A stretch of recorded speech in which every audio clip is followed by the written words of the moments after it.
NCAA does not make any money off of college football. If you think about college football, it's college football playoff, the CFP. Even when you're choosing those, when it's playoff season, the decision is a CFP selection committee. It's not. It's people in a room choosing who goes and plays. And even if you think of those CFP national championship games, there is zero NCAA branding on the field. Even the So trophy is different. even the trophy is different. So the NCAA does not make any money off of college football. They make money off of men's basketball and now women's basketball. But even this year, women's basketball, I'm almost positive, was grouped with the rest of the Olympic sports in terms of media rights deals. So men's basketball, you see March Madness on a ton of different channels, all that. Women's basketball was only on ESPN, like the rest of the Olympic sports during championship season. So now they just renewed their media rights and grouped women's basketball differently, more coverage and all of that.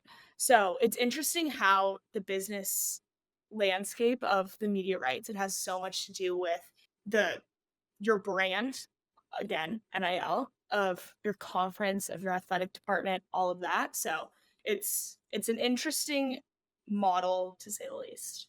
And the reason why this matters is because let's take a look at, I don't know, a school like Cal, because we both went there, right?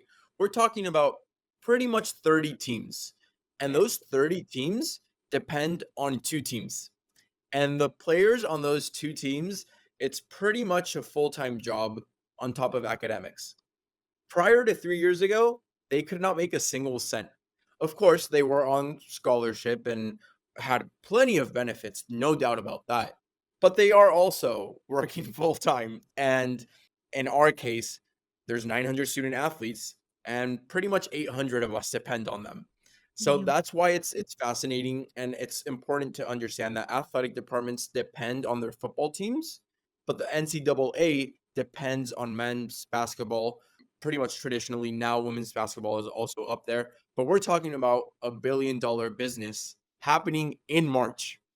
And Yeah. that's what holds us up the other 11 months of the year. Like, if it's not for March Madness and the NCAA does not exist, the Yeah. entire $1 billion business is made up in 1 month of the year, Yeah. which is incredible to even understand. It's those media rights deal. Like that's why you're seeing these media companies trying to penetrate different markets. You saw it when UCLA and USC decided to leave the Pac-12. And they announced it like what, 2, 3 years ago now? It was a long time coming of the Big 10. They were like, we need the LA market. So they poached UCLA and USC, and it was a deal they could not refuse. Like it was so much money that you're seeing like it's a business at the end of the day, and it's hard because also, like, Olympics are happening. Paris is it's, like, in a month, the Olympics, and college athletics births Olympic hopefuls and Olympic dreams. The men's gymnastics team was just announced, and the 5 guys on that team all went through college athletics. They all went through the NCAA program. They all did so well. They got their development from their collegiate coaches and just made the Olympic team. So it's hard to see it as a business and all this stuff when it was created to be that student before athlete model and to get a great education while competing at the top of your sport. So it's hard to see all this change while also trying to preserve what was the foundation of college athletics. It's interesting. We're in an interesting time. And what's important for student athletes listening to understand is that this entire business model is what allows us to compete in the first place. So, Elise just mentioned the entire Pac 12 media rights situation, which pretty much killed the Pac 12. Like, now it's over because of those media rights deals. What's important to understand is that if the Pac 12 would have been a country at the Tokyo 2021 Olympics, it would have been fifth on the medal count list. That's the type of thing we're talking about. So all of these media rights deals, all of this money coming from college football and college basketball is a great source, not only for college athletics, but for sports as a whole. The Olympics is a fabulous event, but it's only 2 weeks out of every 4 years. What happens the rest of those 4 years, right? And that's why this is important.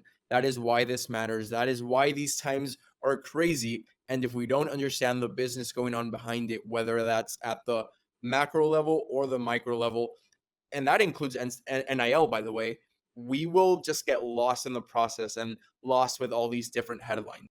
If you like that clip, I'm sure you'll like the full episode. It's linked right over here. Make sure to check that out. And if you like that, make sure to subscribe to our channel for more content like this and stay up to date with clips, episodes, and so much more.